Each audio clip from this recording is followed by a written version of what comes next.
Hey guys, welcome back to the channel. Today we're going to be watching a video called The Best Country in the World for Drivers. So I have no idea which country they're referring to. I'm guessing it's a country that has like very, very good like maybe roads, because maybe that's what it is. Because I'm trying to think like what makes like comfortable driving, like what makes up for comfortable driving, and but things that could, that a country or that a city could like actually do and they can work on to improve. So like maybe like the roads have to be in good form. They can't be any like potholes. There's very like the little like things that tell you like where to go, and it's all very like they have signs everywhere that say like where, hey, cross here in order to go to this street. Everything's very like, I don't know, organized, and also like very efficient. I think like if it's a city that's designed, well, it's country, so a country that's designed, all the roads are designed in a very like organized manner, so it takes you the fewer amount of time to actually like get from point A to point B, and of course no traffic, obviously. So I can't wait to find out which country is it, and let's check it out and comment, like, subscribe, and start.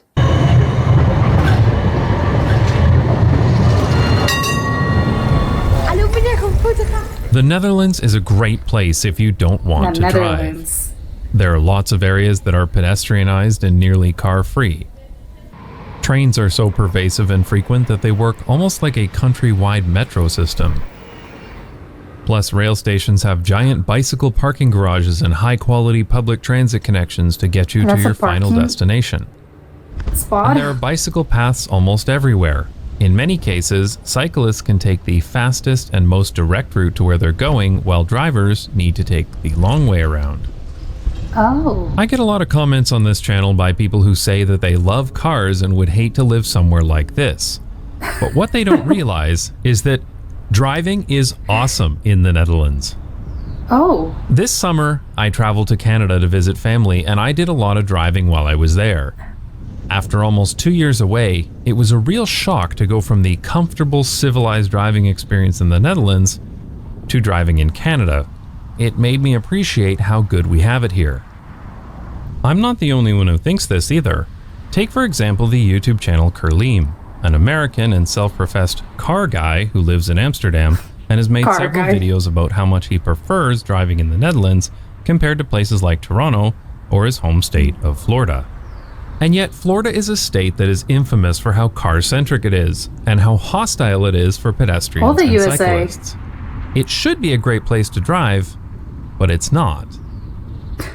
Further proof is available from Waze, who used to collect data from their platform to determine a driver satisfaction index each year. And they determined that the Netherlands was the best country in the world to be a driver. This doesn't surprise me at all. Driving in the Netherlands is so pleasant. The infrastructure is of high quality and it's in great condition. And in general, traffic is pretty light and flows pretty smoothly. That's why sure, there's traffic in rush hour, but rush hour is still about an hour. It's not a near constant traffic jam spread throughout the day like in most US and Canadian cities. Okay, get it. It's more like a traffic hagelslag, lightly sprinkled over the week. What's that? And there are clever approaches to temporary traffic conditions on the highway, such as these rush hour lanes that open when necessary, and changing speed limits based on congestion because drivers traveling slower have less space between cars and make better use of the road space. Oh. It blows my mind that driving out of town on a long weekend doesn't involve getting stuck in soul-crushing traffic, like it does in almost every other city I've lived in. You'll see lots of caravans and bicycles attached to cars, but otherwise, it's hardly any different than a regular day. I've lived in cities that have a quarter the population of Amsterdam, yet traffic in them is considerably worse. This all comes down to the fundamental truth. There's no solution to traffic congestion except viable alternatives to driving, and most Dutch cities have viable alternatives to driving for many trips, which reduces the number of cars on the road. In many Dutch cities, taking a bicycle is often the fastest way to get somewhere, because cyclists can usually take the shortest and most direct route, while drivers need to take the long way around.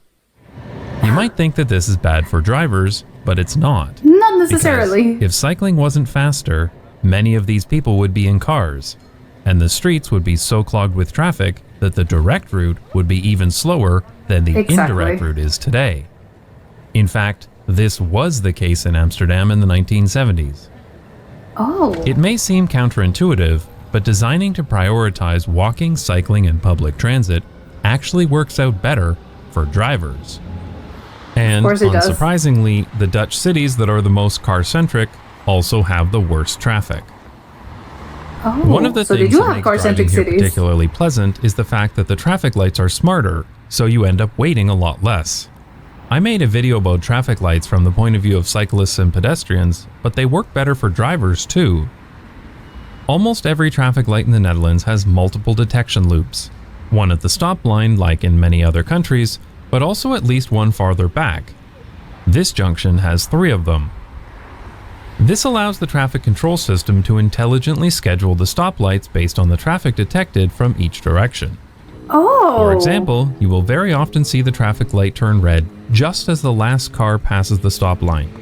This my is because God. the control system uses the farther detection loop to determine that there isn't another car approaching, so it's safe to change the light to red early and let another direction go while there's a gap in traffic. That's incredible. It also works to turn a light green early if it detects your car or bike is approaching when it's safe to stop traffic in other directions. Another difference is that, in the US and Canada, traffic lights are stupid and go all green in one direction followed by all green in the other direction. But here in the Netherlands, traffic lights work in multiple phases, so there are many different combinations possible for things like dedicated right turns and left turns simultaneously. Oh. This not only speeds up waiting times at traffic lights, it also makes turning much less dangerous and stressful because when you have a green arrow, you're almost always clear to turn. In particular, the left turn across traffic on a Strode is one of the most dangerous and stressful driving maneuvers in the United States and Canada. I almost never need to perform a turn like this in the Netherlands. Speaking The of car Strodes, almost there are almost made it- none in the barely Netherlands, made as it. I've talked about in previous videos. This means that when you're on a road, there are very few side streets, driveways, or crossings to slow you down. This has so many benefits that it's hard to list them all. In general, the lack of You go Strodes keeps faster. traffic moving smoothly and, even Yeah. if the speed limit is lower, your average speed is much higher because there are fewer cars merging in and out and fewer traffic lights. You have to This stop is something less. that people don't appreciate enough. Strodes have so many driveways and side streets that require merging into high-speed traffic that some driveways inevitably get traffic buildups from people trying to exit. The solution is to install a traffic light, which is why there are so many traffic lights in most North American cities. In the newest Strong Towns book, Confessions of a Recovering Engineer, author Chuck Marohn measured his average speed at rush hour and found that it was about 16 kilometers per hour. Actually, it was an average of less than 10 miles per hour, but I'm converting everything to metric here because imperial units are stupid. So, despite the roads having a speed limit of 50 kilometers per hour or more, his average speed was less than 16 because of all the traffic lights. That's insane. No, that's crazy. And this was in a tiny town of only 14,000 people. Incidentally, 16 kilometers an hour is the average speed of a cyclist in Amsterdam, because bicycle routes That's are designed fast. to avoid traffic lights and to keep cyclists moving. This really shows you how backwards American traffic engineering is when the average speed of a car in a small town in the US is the same as a bicycle in the largest and busiest city in the Netherlands. I had the same experience when driving in my hometown this summer. I was constantly sitting at red lights when I was driving simply because there are so many of them. And if there aren't traffic lights, there are stop signs. Stop signs, So yeah. many stop signs.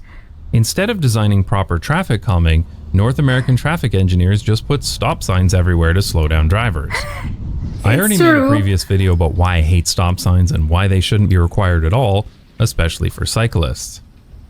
Oh But my yeah, god. it's so Big nice words. to drive through the Netherlands and not see any stop signs at all.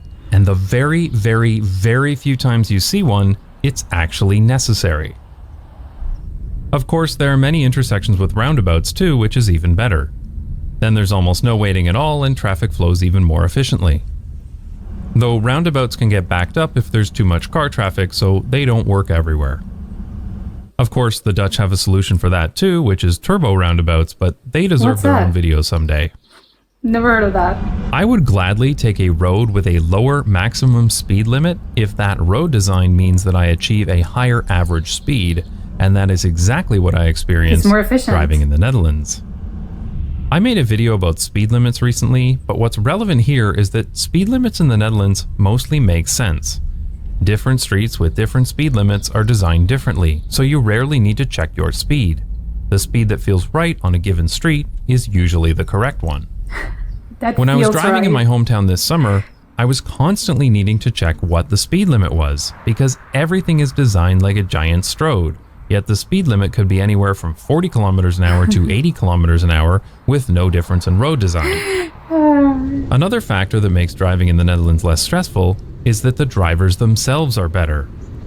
There are many aspects of this, such as stricter licensing requirements, but I believe the single most important factor is that in most Dutch cities, there are viable alternatives to driving. This means that the only people who are driving are those people who want to drive or those people who need to drive. Most people who live in a Dutch city can make many trips by walking, cycling, or public transit. Even if somebody drives to work, they may still get their grocery shopping by bicycle, walk to a doctor's appointment, or take public transportation to a football game. In particular, shopping by bicycle or by walking is a very low-stress activity, and it's usually done when you're on the way home from somewhere else, so it doesn't even feel like a chore. In car-dependent places, you need to drive for everything, so even the most trivial of errands like buying a bag of milk feels like a trip. Yeah. Not only does this result in a huge amount of excess cars on the road, contributing to more traffic, it also just sucks to do. It sucks to have to get in your car and drive in traffic to do normal everyday tasks like going to an appointment or feeding your family. Some people may like cars, but driving in this traffic is not fun. So when you get a whole city of people who are forced to do something that sucks every single day, you get a lot of pissed off people on the road. Yeah, they're upset. They're mad. That's not to say they're that there are no assholes on the road here in the Netherlands. I mean, they sell a lot of Audis here too. But there simply isn't the same level of angry, distracted, or bored drivers that you have to contend with in a car-dependent city. This contributes so much to making the driving experience more pleasant here. And this is even more noticeable when walking or cycling because you're not dealing with hyper-aggressive impatient jerks every time you encounter a car. Of course, it also helps that conflicts between drivers and cyclists are kept to a minimum in the Netherlands, either with protected bicycle paths or by providing totally separate routes for bicycles. This also makes it less stressful to drive because despite there being so many cyclists in the Netherlands, I find it much easier to avoid people on bicycles when I'm driving. Most people want to avoid hitting pedestrians and cyclists unless you're a pickup driver in Houston or something. So having fewer points of conflict with people outside of cars makes driving easier. Another thing that makes driving great in the Netherlands is that the road infrastructure is of extremely high quality and it's exquisitely maintained. Seriously, I've been living in the Netherlands for 3 years now, and this is the only bad pothole I've ever seen. It was so notable that I went home to get my camera to film it. This blows my mind. There's a lot of myths about where potholes come from, but when you boil it all down, they're caused by two things: lots of heavy vehicles and insufficient maintenance. Yeah. The formation of potholes can be sped up a lot by freeze-thaw cycles, but this only happens if water is allowed to enter cracks in the asphalt or if there is poor drainage of the road. If cracks are filled promptly and water is not allowed to penetrate, then potholes are much less likely to form. Look at any list online of the worst roads in America and you'll see sunny places like Honolulu, Los Angeles, and Baton Rouge right alongside New York, Cleveland, and Philadelphia. The fact is, when your city is built only for cars and trucks, you're going to have a lot more car and truck traffic. And as Strong Towns has taught us, if your city is made up of sprawling car-dependent infrastructure, then it's not capable of financially sustaining itself. This is ultimately the real reason why the roads are in such poor condition in many other cities. There's just too much asphalt and stormwater management infrastructure per person to properly maintain it all. Of course, it's way too much. This leads to the sad irony. Designing your city only for cars makes the roads worse for drivers. And then there's the issue of tax. Drivers simply do not pay the full cost of the roads, period. This is especially true in the United States, where the federal gas tax has been the same since 1993 at 18.4 cents per gallon, while the number of miles of asphalt and construction costs have skyrocketed. But that's a larger topic that deserves its own video someday. That's insane. And finally, driving in the Netherlands just looks nicer too. You wouldn't think it makes a big difference, but it does. It's so much nicer to drive along a road like this than a strode like this. Of course it is. This is like the origin of the parkway concept. Just as people like taking walks in parks, mid-century traffic engineers thought that people would enjoy going on drives along parkways. So many parkways were created in the US and Canada as a place for leisure driving. Of course, due to induced demand, those parkways became more like parking lots. Trust me, I did not enjoy taking the Don Valley Parkway to work every day. I don't particularly like cars, and I treat them like any other kind of tool. Car enthusiasts are really bizarre to me because it's like being a power saw enthusiast. I mean, yeah, they're pretty cool, but I really don't care about them unless I need to cut some wood. Now, power washers, on the other hand, are something I could get into. So if the Netherlands can make someone like me appreciate driving, then it's really impressive. Though I must admit that my favorite part of driving in the Netherlands is when I park the car and get back on my bike. Because what's even better than driving in the Netherlands is cycling here. I'd like to thank my supporters on Patreon who pay me to extol my love of driving. If you'd like to support the channel and get access to bonus videos, visit patreon.com/notjustbikes.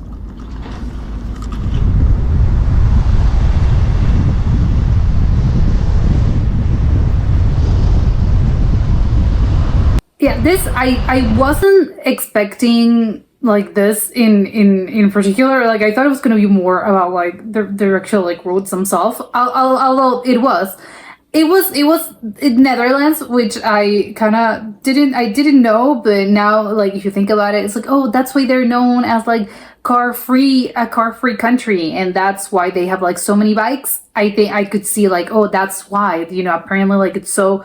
And he explained it. I think he did like a really good job at explaining why it's good and why it's like one of the better countries, if not the best country for drivers. But obviously the most interesting part of it is that it's what makes it good for drivers is the fact that it's not designed for drivers. It's the fact that you have like a lot of options. You have bikes, which obviously a lot of people it's probably the preferred method of transport, but they have like a really good public transportation system. They have like trains that work as a subway system apparently, because it works very efficiently. So it's funny to me that it's like, well, it's kind of ironic if the way to make a city or a country work for drivers, and the best method of doing that is by providing options. Because I think it does make a really good point. And it's not just about the whole the organization system. It's not about infrastructure. It's also about people. If you give people options, because obviously not everyone's going to want to drive. Not everyone likes driving. Not everyone knows how to drive. So if you give people other options that you don't need to be driving a car, you can just like ride your bike, or you can use a bus, or you can take the bus, or you can like use a train. People are gonna be happier in general, because they don't have to, obviously, it's very hassle free, and they don't have to learn how to drive a car if they don't want to. So it's good because you have less stressed people, and they're overall happier, obviously, because they're not like wasting their time, stuck behind the wheel of a car. But again, it's about options, and I really do like the fact that it's basically about options. Also, I think something that really does, because I don't really understand obviously how it works, because I don't know like the city layout, but it's funny that he said that the longest, like usually like the bikers have like, I don't know if they have like special routes that make them so that they have like the fastest route is for the bikers, but the cars have to go like the long way around. But are those like the ones that the bikers use are just for bikes? Because I would think, well, you're inside, you're driving your car, and then you can see like someone's bike, passing through. But I think in the Netherlands, if I'm not mistaken, Probably, I don't know if all the streets are like that. It's just for bikes, and like the car street is the other one. So you don't really like. Why would I see? Obviously, there's some parts where obviously they're gonna merge, and you're gonna see them passing by. But I think bikes have their own like special lanes and streets. Probably, I think that's sort of like what makes it so. But I'm surprised by the fact that people actually do their shopping and they prefer to do their shopping on a bike, because I would think, well, if I have a car, I'm gonna use it maybe like to go to work, and I don't know, to like maybe run some errands, depending on the errands that you need to run. You can use your bike, and for recreation. But for shopping, I would think that's one of the main things that I would need a car, because if you're buying like a lot of things, then where am I gonna put the groceries? It's not, they don't fit in the little basket, because if people maybe have like large families, or they buy, I don't know, like they have big dogs or many animals, and they need like big bags of food that they weigh like a ton. How are you putting that on your bike? So I'm shocked by the fact that no, mostly it's sort of like a cultural thing that most people actually do their shopping on a bike, because it's like, well, if they have a car, I would think that's the one where they would actually need to use a car. And if you want to go to work on a bike, great, go to work on a bike, go to the gym on a bike. But like, what would you need a car? But the car is like the one place where you need to like do your shopping in. Like, yeah, because I have to put my bags in the trunk of the car. But I'm also surprised by the fact that they don't really have stop signs, because to me, stop signs are like one of the most like basic things in streets, in driving all around the world. So it's like, no, they don't really have stop signs, only when they need it. Then it's like, well, but I can sort of like about the design process. I don't know who like designs city planning, and but it is funny that he also, like, I think it was in the USA, I don't know if Canada as well, but it's like you get a stop sign like at every intersection, because I think again it's the layout of like the street. But it's I think something you can't really change, because the cities are just made that way, are built that way. So you can't really, it would be like, well, let's find a solution in order to improve traffic. And it's like, well, I don't think you can unless you have to like rebuild the city, because at this point it's like you have the streets have houses, they have buildings. So imagine like the amount of money they would need to actually like reform the city. I don't think it's a viable solution. I don't think you can. The only thing that they can do is maybe like have better like biking and bike lanes, or better public transport. That would be one, like the main thing. But it is kind of like, well, you can really do see the difference between how the streets are built, and how again the city planning and the city layout is, and you can see the difference between the Netherlands and USA and Canada, because it's like, wow, I know. And again, also the whole like the things that surround the actual street, it's like, yeah, there's a lot of like greenery, a lot of trees, and I love that. Obviously it makes you happier, because you're like breathing in the oxygen, and it looks nicer. And in compared to the USA and in Canada, it's just like a giant, everything's just like a highway and a very like urban sprawl, which it's not bad per se, but it is kind of like, well, it's more like, well, what do you prefer? It's kind of nicer. I think most people are going to be like, no, the nicer one is the one that has all the trees, not the one is just like cement and pavement surrounding me. But but again, it's a dislike, it's a taste thing. Maybe some people dislike it and some people like it, but I think most people would prefer being surrounded by greenery when you're driving, because it's nicer. But really interesting, especially like the thing about the potholes. I didn't know how potholes worked, and incredibly shocking to me that he was like, this is like the worst pothole I've seen in like the 4 years I've been living here. And he's just like, nothing, like this is nothing. It's just like the pavement is sort of like a little sort of like cracked. It's not even cracked, it's just like a tiny like fissure. And he's like, oh my god, this is like the worst I've seen. I had to like get my camera. It's like, what? That's insane. That's crazy. And even crazier is the fact that the USA has not, like, the taxes are still the same for like pavement and roads. It's the same since like the early 90s. That to me is like, wait, oh my god, like get them more money. Like you need money to actually like maintain the roads and the streets. But incredibly interesting video. Now I wanna live there basically. But yeah, it was incredibly interesting, and I'll see you next time. Bye.